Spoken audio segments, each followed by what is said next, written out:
Hey everybody, this is Mr. Irving. Now we're going to lecture about Chapter 27, Empire and Expansion. Now we're going to try to go pretty quick through this, so if you ever want to stop and go back and rewind, feel free to do that. Also, we're doing this all in one take, so there's going to be some mistakes. Who knows, there might be some cursing. We're just going to try to get through it as best as we can. So let's go ahead and get started talking about empire and expansion. Now, one of the ideas that's involved in this is this idea of a new manifest destiny. Now, manifest destiny is an idea we talked about last year that kind of emerged in the early 19th century. Well, by the 1890s, the U.S. Census had officially reported that the western frontier was closed. We have gone as far as we can go. We have pretty much obliterated all the Native American resistance at that point. So there's no more we can expand westwardly. So now some people started to worry, well, where can we go next? We've got to keep expanding. If we stop expanding, then maybe we might implode or even explode. Both bad news. One question is, why did all of a sudden some Americans start to think we had to keep expanding? And part of the explanation for this comes to this shift in ideology. We are no longer isolationist, which we had been for the majority of American history up to this point. Now we are shifting to being more internationalists. Now this is kind of a gradual shift, and we can find a few different reasons why this eventually took hold. There's two main sets of reasons we're going to look at. One is going to be economic reasons for the shift to internationalism, and another one is going to be social reasons. Now, we weren't alone in switching from isolationism to internationalism. Here's a picture of world colonial empires in the year 1900, and as you can tell, the major European powers are carving up the world. Africa has been all carved up by the big 4 and 5 European powers. America has dabbled a little bit. As you can tell, we've gained Alaska. So this is really truly the age of imperialism, when all the big powers are claiming as much colonies as they can. Now, first off, let's look at those economic reasons that we are shifting to internationalism. First off, the number one reason that some people felt we had to keep expanding was the nation's capacity to produce was outrunning the nation's capacity to consume. Now, this is kind of a byproduct of the Industrial Revolution and the economic revolution that followed after it. Our population was booming. Before, we were a third or even a fourth rate power, but now, getting closer to the turn of the century, by 1900, we were producing more coal, more wheat, more iron, more steel than anyone else in the world. Our GDP had quadrupled between 1870 and 1900. We were producing so much that we needed more markets to consume our goods. Just our customers in America was not enough to consume all of the products we were making. That's going to tie in a little bit to our second reason, which is the Panic of 1893. Now, this was a pretty serious economic depression. Several railroads and banks failed. Crop prices dropped, so farmers are upset. Consumers are buying less because more people lost their jobs and banks closed so people couldn't get out money. So this caused a bit of chaos for the owners of those factories and the owners of those goods. Some people start to see foreign markets might be the way to save the economy. We can expand. If we can't sell our goods here, we can at least sell them abroad. Now let's look at one more. And the third off is some people are worried because we are producing so much. Still, when you're producing anything, you need raw materials to get there. What if we run out of raw materials? I mean, America is a huge country. We have tons of raw materials, very wealthy in that way. But some people are still worried, even as big as we are, we could run out one day. So one reason to go international would be to secure the means of production, find new sources of raw materials in case the U.S. runs out. Now, we can go ahead and look at some social factors.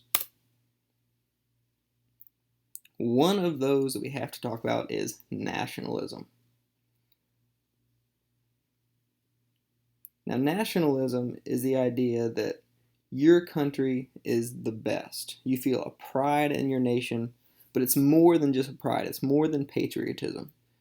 Your country is superior to all the other countries. Then you have to start thinking about, well, how can you show that? How can you show that your nation is superior to the others? One idea that kind of ties in with that is social Darwinism. Social Darwinism is this belief that was popular in the late Victorian era of England and America and other places in Europe that states that the strongest and the fittest in society should flourish. Strong nations will dominate the weak ones. So if the U.S. is going to survive in this new competition between modern states, then it has to become an imperial power to be on that same playing field. So the two of these ideas feed into each other a bit between nationalism and social Darwinism. Another kind of factor in that, if you believe in social Darwinism, as several of the top American leaders at this time do, if all the other big powers are becoming empires, if they are forming colonies around the world, you can't fall behind if you want to see yourself as a big power as well. Now, some other social factors to consider. There are some pretty big deal books, and we've talked about important books in history class before, but these are going to be two more. And books, again, are very important because if they're read by lots of people, it can help shift the ideology. Their ideas permeate into society, and more people buy into it. First book we're going to talk about is Josiah Strong's Our Country. It's published in 1885, and it argued for the superiority of the Anglo-Saxon civilization, urged the U.S. to spread its Christian religion and democratic values to the world's backwards people. Now, some leading U.S. officials, such as Teddy Roosevelt, who we'll talk about more later, was a big believer in Josiah Strong and these ideas. Another book to talk about was A.T. Mahan's The Influence of Sea Power Upon History. Now, Mahan was a naval guy, and the thesis of this book is to control the sea was the key to controlling world dominance and empire. So it goes on to argue that the U.S. should build naval bases and refueling stations kind of all over the world, but especially in the Caribbean and in the Pacific, so the U.S. can control that sphere of influence. Also, it argues that the U.S. should do everything it can to build a canal across Central America.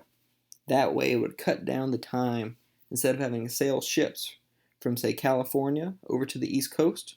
Now you have to sail all the way south of South America.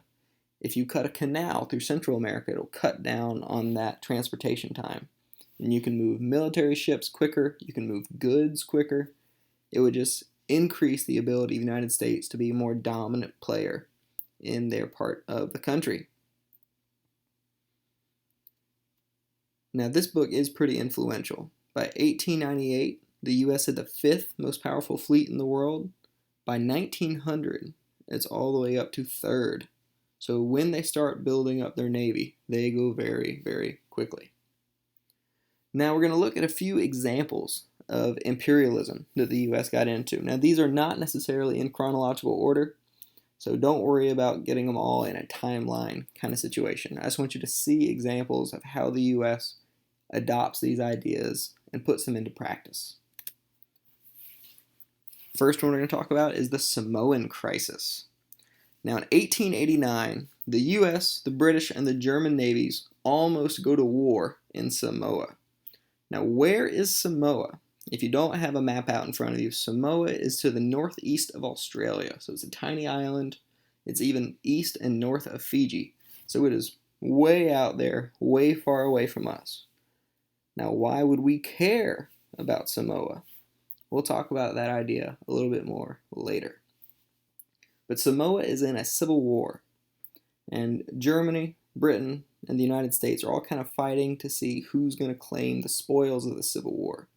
Whoever wins, the imperial power wants to be able to go in and control the raw materials and the land around that area. They want to be able to use it for military reasons. Now, this gets pretty close to a full-blown crisis. 3 German warships and 3 American warships basically face each other in a bay for months with their guns pointed at each other in this standoff. One British warship kind of hung out to the side just to watch, see what would happen. Luckily, no shots are fired because a hurricane ended up coming through and destroying all 6 warships. Some people thought maybe that's fate, but either way, it kind of took some of the tension out of the situation. Eventually, they made a deal and they settled. The United States got 76 square miles of what we now call American Samoa. Germany got the 2 largest islands. And Britain didn't have 3 warships, so they didn't end up with very much at all after the Samoan crisis. Now, we still have Samoa. It is an unincorporated territory. We just let the Navy have it. The Navy was in charge of Samoa all the way through the 1950s before it got transferred over to a different department in the government. But we still use it as a naval base to this day. Now let's talk about a little bit more about why we might care about Samoa. Here's a map of the American Empire in 1900. You'll notice we have several little islands, bases, expanding our sphere of influence into the Pacific Ocean. Think of what Mahan was saying when he wrote his book, The Influence of Sea Power Upon History. The reason we'd want to have all these bases is now we can control that ocean. We can push our goods, our sphere of influence. If there's trouble in Asia, we can quickly respond. So we have options out in the Pacific. We also have some options over in the Caribbean, if you look to the right of that picture. But we'll talk about those a little bit more soon. Let's look at another example of imperialism during this period. The Venezuela crisis. We're going to talk about Venezuela a couple times in this slideshow, but this will be the first time. So the first crisis occurred because Venezuela is bordering a country called British Guiana. And they have fought over territory back and forth for over 50 years. They can't decide where the border should be between Venezuela and Guyana. Well, this problem is only going to get intensified when gold is found in that disputed territory between the two. Now both Britain and Venezuela care much more deeply about not losing that little bit of territory. Now before Britain can go crazy and come on in with their gunships, the president at the time, a guy named Cleveland, asserted the Monroe Doctrine. Hopefully you remember the Monroe Doctrine from earlier, from sophomore year when we talked about it. But if you don't, what the Monroe Doctrine said was that the U.S. is basically claiming all of the Americas as our sphere of influence.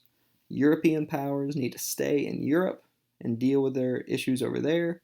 We will stay out of Europe. We're going to stay in the Americas here.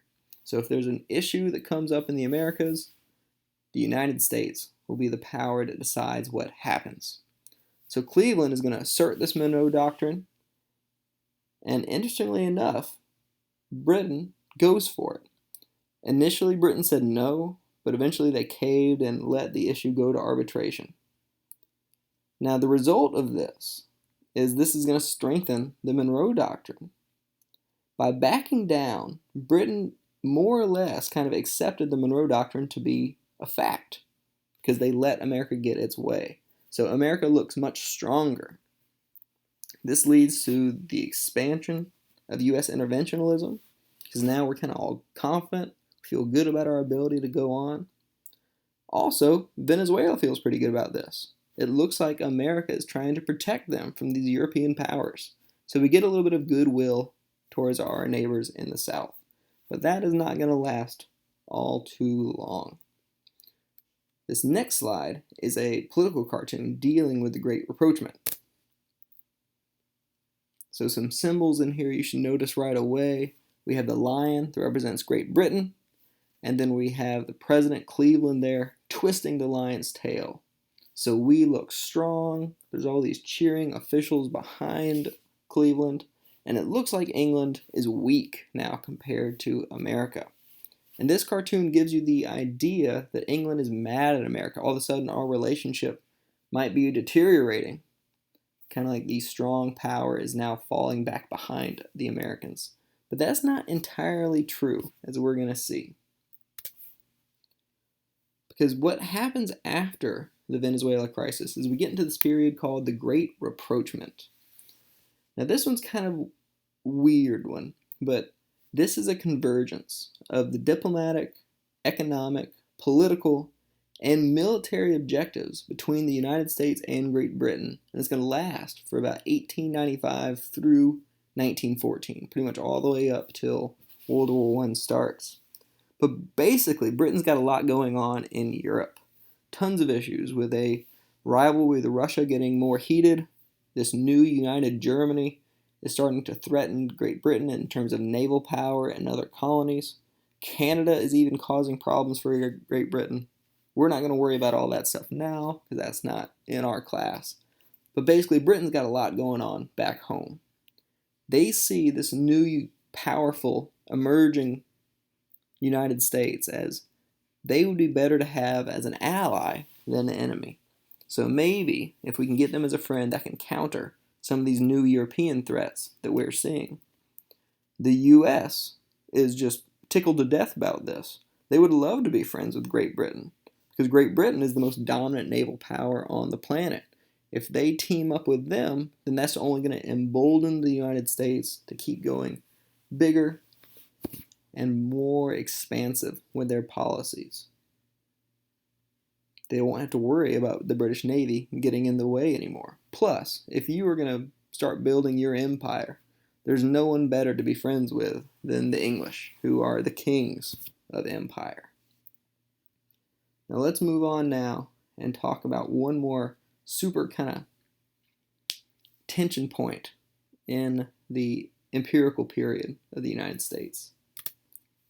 And that's going to be Hawaii. Now, as you can see on this map, Hawaii is very centrally located. If you wanted to control the Pacific Ocean, so that ocean between Asia and North America, it's hard to come up with a better spot to control than the Hawaiian Islands. You can see the trade routes that would go through there. It would cut time for military ships to go back and forth. So you can see why the U.S. was very interested in controlling Hawaii. So what's the deal with Hawaii? Well, Americans have owned sugar plantations on Hawaii since the 1790s. Now, I don't know why words aren't on that slide. Let's see what happens. Ooh, there we go. So, like as I was saying, Americans own sugar plantations in Hawaii since the 1790s. Sugar is one of the most important crops to the Hawaiians. Now, a lot of the local population, when we moved in the 1790s, are going to be wiped out by our European diseases. So very similar to the Native American population when they dealt with Europeans coming over. Disease wipes them out. So now we have a very labor-intensive product of sugarcane, but not enough workers.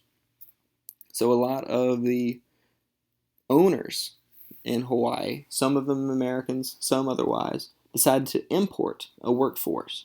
Now what they're going to use is a mixed race workforce. They don't import all Japanese or all Chinese.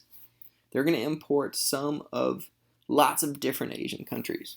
The reason being, if you got all of one, they could communicate to each other with their local or native languages, and they'd be more likely to rebel.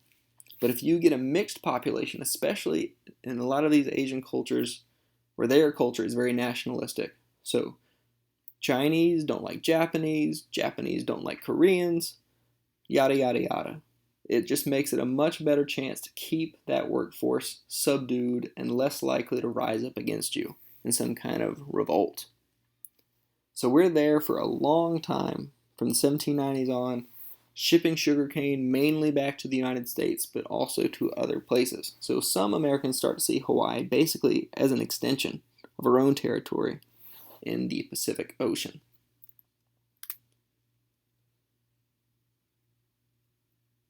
Now, the Queen Liliuokalani great chance that I'm not saying that correctly, but that's okay. We're going to go with it. Queen Liliuokalani is going to be the last monarch of Hawaii. She was a nationalist. She comes in when her brother dies, and she sees what's happening with the business interests in Hawaii that are very close to America. And she doesn't like it. She's much more of a leader interested in what's good for the Hawaiians and not necessarily what's good for the business interests. So she's going to promote an agenda that has very pro-Hawaiian economic and political policies. Some of those policies, like trying to let more Hawaiians vote, less power for the business elite, make those American businessmen very nervous. So they're going to start trying to push behind the scenes to have her removed from power, to get rid of Queen Liliuokalani. Now is where we're going to get into trouble. So after the queen comes in, they're already in a period of tension. Then things are going to get worse. Now, as you know from last year, hopefully, Republicans in general, one of the two dominant political parties at this time, are generally for high protective tariffs. And if you remember, Republicans like protective tariffs because it promotes American business. It helps American business. It makes goods from other countries more expensive. So Americans be less likely to buy foreign goods, more likely to buy American goods. Well, for a long time, Hawaiian sugar was seen as an American good. It had a special deal where if you bought Hawaiian sugar, you didn't have to pay a foreign tariff on it. Well, there's a very powerful Republican at this time in Congress named William McKinley, and he's going to introduce the McKinley Tariff in 1890. What that tariff does is it brings back that tariff on Hawaiian sugar. So now Hawaiian sugar is more expensive in American grocery stores than it was beforehand. What do you think it's going to mean for the businessmen in Hawaii? That means they're going to sell less, they're going to lose money. So now they start to scramble and think, how can we get rid of this tariff? What they're going to come up with is the Planters' Revolt. So the Planters' Revolt is going to be a lot of these businessmen, some of them Americans, not all of them, are going to bind together and basically kick out the queen. They're going to want to take it over. Hawaii becomes a republic at that point. They're successful. They only had a few men, but Hawaii, it's not like the queen was heavily guarded or anything like that. So they're going to overthrow the queen, declare Hawaii a republic, and push to be annexed by the United States. That way, if they're annexed by the U.S., that means they'd become part of the U.S. They would not have to pay that tax anymore. One of the leaders of this was a native-born Hawaiian, but of European descent, named Sanford B. Dole. So he's one of the lead people in this Planters' Revolt. And eventually, once it gets started, some U.S. troops even show up and indirectly help secure that the Planters' Revolt is going to be successful when the queen will not stay in power. Now, the reason they gave at the time was the soldiers were there to protect American interests and Americans. But that one is kind of sketchy historically. So, Hawaiian Republic is established. They're going to rush a treaty of annexation to Washington, D.C. However, before that treaty can be passed, remember the president would have to sign off on all treaties. The new president who was just elected, a guy named Grover Cleveland, who's a Democrat, is going to assume the presidency. So he's going to win the election of 1892, so that means he starts being president in 1893, and Cleveland is not big into empire. He is not an imperialist. He doesn't like what happens in Hawaii. He says it looked pretty awful and sketchy what happened. So he's going to refuse to sign the Hawaiian Annexation Treaty. So Hawaii remains an independent republic for a few years. Now eventually, Cleveland will lose. He's going to come out of power, and a new president, who's a Republican, will come in 1898. So Hawaii will eventually be annexed and brought in to the United States. Now, one thing that's interesting about the Hawaiian situation is it's going to pretty much launch the first full-fledged imperialism debate that we have in U.S. history. There's always some Even when the dominant ideology turned over towards internationalism and even imperialism, there's always going to be resistance, and some of that resistance flares up during this. And we're going to talk a little bit more about that later on. But let's move on from Hawaii and talk about the big example of imperialism in this chapter. That's going to be what's going to lead to the Spanish-American War.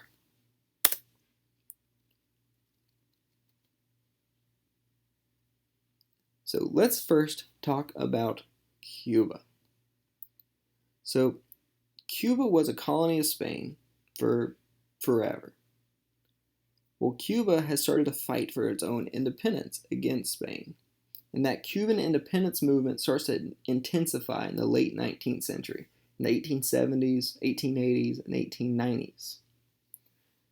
Now, Spain obviously doesn't want to lose a very valuable colony to them. So they're going to send a Spanish general named Valeriano Weyler. He was nicknamed the Butcher by some of the American newspapers. His job is to put down this Cuban resistance against him. And this resistance is widespread. So he's going to have to use some pretty serious tactics to put it down. Now, a lot of these tactics, the Spanish liked because they seemed to be effective. But from a political standpoint, from a PR standpoint, they were kind of a disaster. He is going to use torture against the Cuban people. He's going to use concentration camps against the Cuban people. Really harsh stuff. And in fact, where he got a lot of the ideas for how to put down this rebellion came from when he studied William Tecumseh Sherman and his actions during the U.S. Civil War. So it was interesting to see how Sherman pops back up in history once again. So after his horrible treatment of the of the Cubans, one reason it's such a bad PR disaster is the American press gets a hold of some of this. And some of these atrocities that the Spanish, led by Weyler, will do will be sensationalized in the U.S. press, which has come to be known in this period called the Yellow Press or Yellow Journalism. It was called Yellow Journalism originally because the first color cartoon in one of these presses was called The Yellow Man. And it bled out a little bit on some of the pages. Some of the pages appeared yellow. The name just stuck for whatever reason. Now, when we say sensationalized, we mean they are going to focus on dramatic things that's going to have an emotional impact on the reader. And because the press plays up these examples, a lot of the Americans start to sympathize with the Cuban rebels. They start to see the Cubans as a mirror situation to the United States when they were fighting for their independence against the English. So some Americans, and more Americans, the more of the Yellow Journalism articles come out, start to want the U.S. to help the Cubans. However, at this point in time, Cleveland is still the president. And as you remember, Cleveland, a Democrat, does not want to go for imperialism, so he has no interest in helping out. Next thing we're going to do is we're going to look at a couple examples of yellow journalism. Here is a picture from one of the big two yellow journalism papers. Now, the big two were one, Joseph Pulitzer's New York World, and William Randolph Hearst's The New York Journal. Now, this one, if you can't tell, we can see a white woman, so you can identify her as maybe an American woman on this American boat. And it looks like she's being strip searched by these Spanish men with creepy facial hair and hats. And the emotion that the reader should get when he looks at this picture that comes out of that is, how dare those Spanish? It should be rage, it should be anger. So the Americans are supposed to read this in their paper and decide, I'm upset with the Spanish. I think we should go to war against them. However, pictures alone are never going to be quite enough to get to the war. So let's talk about what's going to actually get us there. So there's going to be 3 big steps to get us to war with Spain for the Spanish-American War. First up is the election of 1896. As we said, Cleveland was in office. He's going to lose to a guy named William McKinley. We should remember him from the McKinley Tariff from earlier. He's much more of an imperialist. So this is going to help the imperialist cause. Next up is going to be something called the Delome letter. Now, the Delome letter is spelled a couple different ways depending on which language you use. But this was a letter written by a Spanish diplomat in the United States. He was like the Spanish ambassador here in the U.S. And he wrote a letter back to another Spanish official in Spain. And this letter was critical of the United States. Didn't say the nicest things about Mr. McKinley. And it's going to be stolen. And it's going to be published by William Randolph Hearst in his newspaper. Now, because this letter bashed McKinley, some Americans are just enraged to see it. In fact, Hearst went so far as to call it the greatest insult in the history of the United States. Probably a bit of hyperbole. Not really the worst thing ever. But even more important than that is going to be what's going to happen with the USS Maine. This is an American ship that was sent to Cuba in 1898 to protect and evacuate Americans if danger occurred. Because remember, they're in the middle of a rebellion, so it's possible that there could be danger. We need to evacuate out Americans and American interests that are there. Now, the boat is hanging out in the harbor outside of Cuba, and then on February 15th, 1898, there's going to be an explosion on the Maine. 266 men are killed. The boat sinks to the bottom of the ocean. And initially, people think what caused this explosion was a Spanish mine they had put in the harbor. Now, when people hear that, they are much more enraged than they were about a letter bashing the president, and more Americans start to call out for war against the Spanish to defend our honor in the attack against the Maine. Now, interesting side note, in 1976, there was a U.S. study done that actually studied the damage to the Maine, because we've pulled it out from the bottom of the ocean now, and the Maine was not destroyed by a mine. It was most likely an internal explosion and was probably an accident. So kind of a whoops moment in terms of us going into major wars for the wrong reasons. I'm going to show you a couple cartoons next dealing with kind of this urge for war after the Maine was blown up. Here's one from the New York Journal. Notice the sensationalist titles. The headlines: destruction of the warship Maine was the worst of an enemy, or the work of an enemy. $50,000 reward. Assistant Secretary Roosevelt convinced the explosion was not an accident. That name Roosevelt, we're going to talk about him some more soon. So you can see the press very much wants America to blame Spain. Here's another cartoon that was in one of these papers. The Spanish brute adds mutilation to murder. So the Spanish are depicted not even as a human, they are some kind of gorilla. They are standing on the bodies of what looks like U.S. soldiers, leaning over the grave. It says a Maine sailor murdered by Spain. He's carrying a long knife, bloody knife. Again, the idea here, the U.S. should feel anger. This animalistic creature, it's not even a man, this animal killed our soldiers. What are we going to do about it? And that's what's going to lead us to the Spanish-American War. So President McKinley will ask Congress for a declaration of war on April 11th, 1898. Remember, he's got to go through Congress because the president does not declare war. Congress is the branch of government with that power. So he goes to Congress and asks for a declaration of war. Excuse me.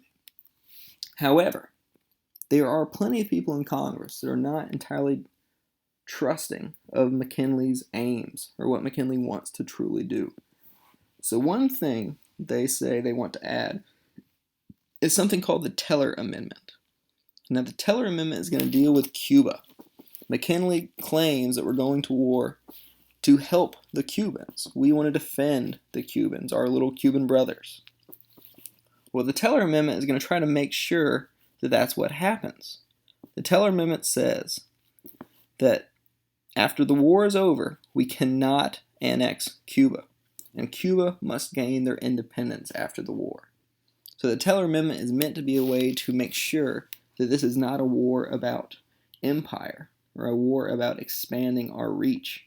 If you want to help Cuba, fine, help Cuba, and then set them free. Another thing that's interesting to note out of the Spanish-American War is the presence of the Rough Riders. The Rough Riders were also known as the first United States volunteer cavalry. So the U.S. Army is not really super prepared for this battle. So McKinley asked for some volunteers from the civilians.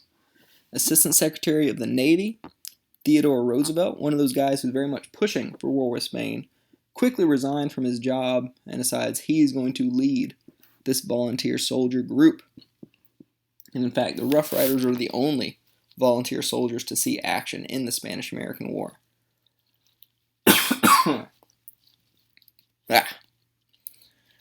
Now, they were a colorful group. They were made up of, obviously non-traditional. These are not army people. They were made up of some college athletes, some rich people, some miners, some cowboys, some convicts were mixed in there. So it was a pretty wild group. There were some African Americans who also served in this group, but they served pretty much in segregated units, and the units that took the bulk of the casualties. So there's always been controversy about Teddy Roosevelt and his actions racially concerning the Rough Riders. Now the war is not going to last very long. It's going to be a pretty quick war. And the Treaty of Paris is what's going to end the Spanish-American War between the U.S. and the Spanish. Now the Treaty of Paris is going to sound kind of weird. The U.S. is going to gain a lot of territory. They're going to get Cuba, even though Cuba is fighting for its independence. They're going to gain the Philippines. They're going to gain Puerto Rico and Guam. So those 4 territories are all added to the United States. Why would the Philippines, Puerto Rico, and Guam even be involved in this? Well, they were Spanish territories, and during the war, the U.S. sent warships to go claim them. So once the war is over, they can reap the spoils. Spain is a declining empire. America is an emerging empire.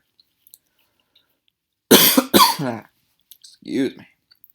Now, what also makes this treaty pretty weird is usually when a treaty ends a war, the loser has to pay the winner some amount of money. In this war, Spain actually gets paid. The United States is going to pay Spain $20 million. And to my knowledge, I can't think of another war treaty where the winner is going to pay the loser. Some of the reason for this, we're just taking their colonies. So some people thought, let's at least give him something. So Spain gets something out of this deal. Now, why is the Spanish-American War significant? The main reason that the war is significant is because the way the United States emerges from the war. We emerge very much now as an imperial nation. We have holdings. We have holdings all the way from the Philippines now to Cuba and Puerto Rico. So we gain territories in the Caribbean and in Asia. Some people would argue that makes us a first-rate country or a first-rate power. Here's a pretty famous political cartoon dealing with us. Now in 1898, once the war is over, look at the wingspan and the bald eagle, obviously a symbol of the United States. From Manila, which is in the Philippines, all the way to Puerto Rico. 10,000 miles from tip to tip. So that's supposed to be the reach now of the American Empire. Now we added the Philippines. The Philippines are going to bring in a unique challenge. So let's talk about that a little bit more. So what are we going to do with the Philippines? Do we just annex the Philippines? Do we leave them alone? We're not entirely sure right away. The Philippines, if you didn't know, is a collection of thousands of islands. They are large and they are very difficult to govern. Now, McKinley can't just give it back to Spain, but he doesn't want to just leave the Philippines either. If he just leaves, some other imperial power could swoop in and take them. Then we would lose out on the raw materials from the Philippines and the ability to maybe use them as a naval station. So, McKinley thinks about it for a while. He also doesn't trust the Filipinos to govern themselves. Remember, this is a period very much of white supremacy. He doesn't think they're the type of people capable of governing themselves just yet. The white man would be the one that helps him with that.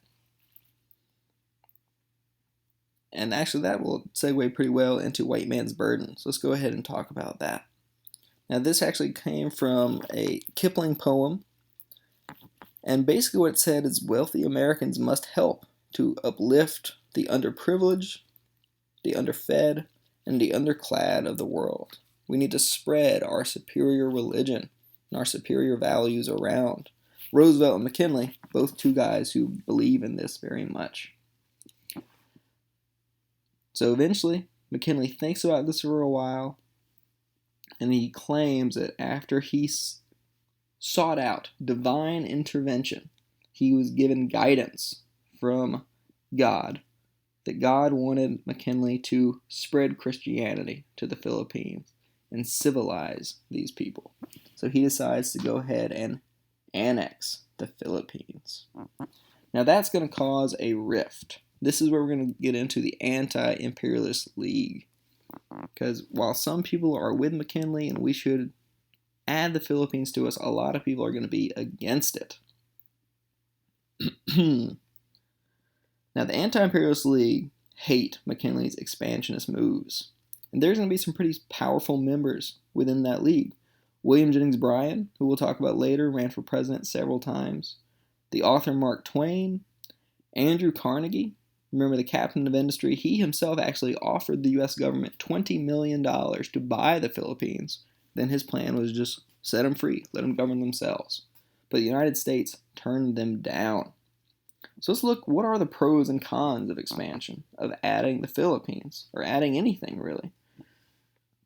First up, for the pros, this leads to a larger USA. So if you believe in nationalism, this is something you'd be for. Secondly, there's economic benefits. You're expanding your customer base, your range of influence. And third, the U.S. now gets to export its values. And you could argue religion as well further on. So it all feeds into nationalism and that sense of power. There's some pretty good reasons, however, against expansion at the same time. And one of the most glaring, immediate ones is it seems to be un-American in a way. This is non-democratic to spread your empire. America was founded on democracy, and we're all about self-determination. Let people govern themselves. That's the reason we rebelled against England, because we had no representation. Well, when we spread empire, we are doing that. We are suppressing people's own wants and desires. The Filipinos wanted to govern themselves. We said, no, you're not ready.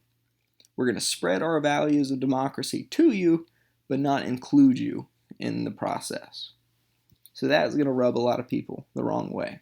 Another con of expansion, even though there can be economic benefits to having a big empire, it can also be extremely expensive and can be a bit of a downfall.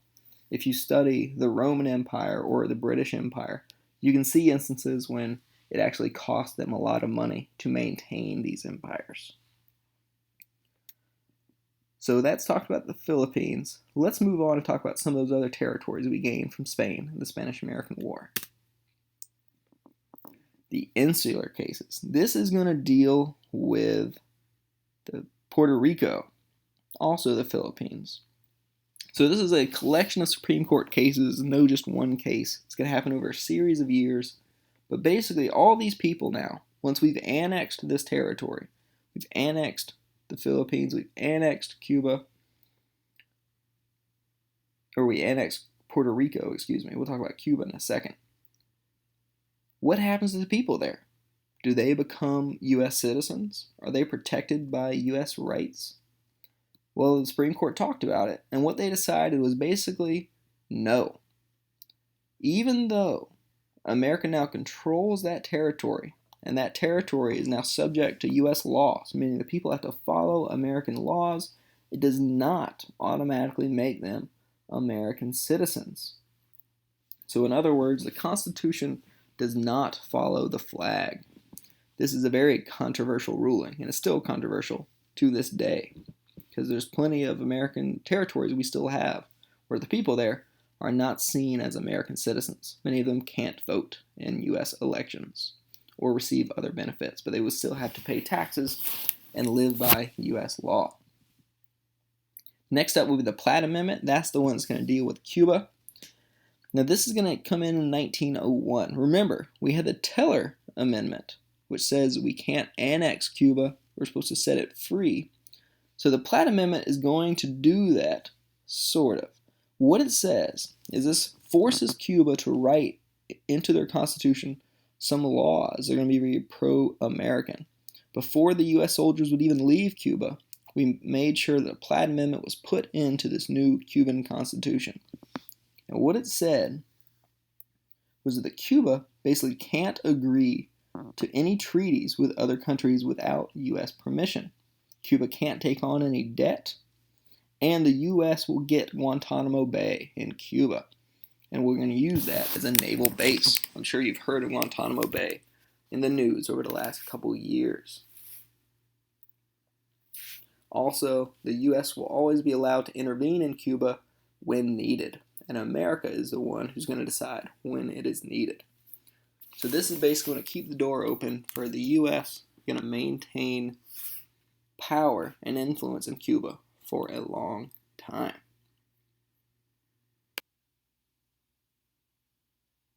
Now we're going to jump back in and look at, actually, hold on a second.